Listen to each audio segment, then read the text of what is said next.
તો કચ્છના અંજારના દેવળિયા નાકા પાસે પોસ્ટર વિવાદ થયો। અંજારમાં લાગેલા પોસ્ટર પર જય શ્રી રામ લખેલો કાગળ લગાવતા વિવાદ થયો અને પોલીસ સ્ટેશનની બહાર મોટી સંખ્યામાં લોકો એકઠા થઈ ગયા। પોલીસે કડક કાર્યવાહીની ખાતરી આપતા મામલો હાલ પૂરતો થાળે પડ્યો છે। પોલીસે લોકોને અફવા ન ફેલાવવા માટે ખાસ અપીલ કરી છે અને મહત્વની વાત એ છે કે આ પોસ્ટર વિવાદ હવે કચ્છના અંજાર સુધી પહોંચી ગયો છે, ત્યારે પોલીસે કડક કાર્યવાહી કરવાની ખાતરી આપતા મામલો થાળે પડ્યો અને અહીંયા જે રીતે એક પોસ્ટર પર બીજું પોસ્ટર લગાવવામાં આવ્યું, કચ્છના અંજારના દેવળિયા નાકા પાસે પોસ્ટર વિવાદ એ પ્રકારે થયો કે અંજારમાં લાગેલા પોસ્ટર પર જય શ્રી રામ લખેલો કાગળ ચોંટાડતા વિવાદ થયો છે। પોલીસ સ્ટેશનની બહાર મોટી સંખ્યામાં લોકો એકઠા થયા। આ દ્રશ્યોમાં પણ આપ જોઈ રહ્યા છો, ત્યારે પોલીસે કડક કાર્યવાહી કરવાની ખાતરી આપતા મામલો હાલ પૂરતો થાળે પડ્યો છે અને પોલીસે લોકોને અફવા ન ફેલાવવા માટે અપીલ કરી છે, કારણ કે દરેક જગ્યાની જે પોલીસ છે તે આ બાબતે સતર્ક થઈ ગઈ છે, કારણ કે પોસ્ટર વિવાદ જે છે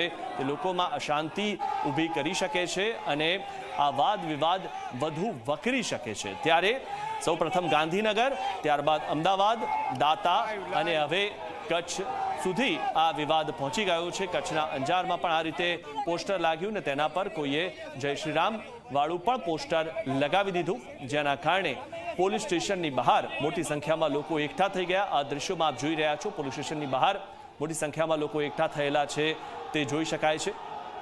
એક પોસ્ટર પર બીજું પોસ્ટર લગાવવામાં આવ્યું અને પોલીસે કડક કાર્યવાહીની ખાતરી પણ આપી અને પોલીસે લોકોને અફવા ન ફેલાવવા માટે અપીલ પણ કરી।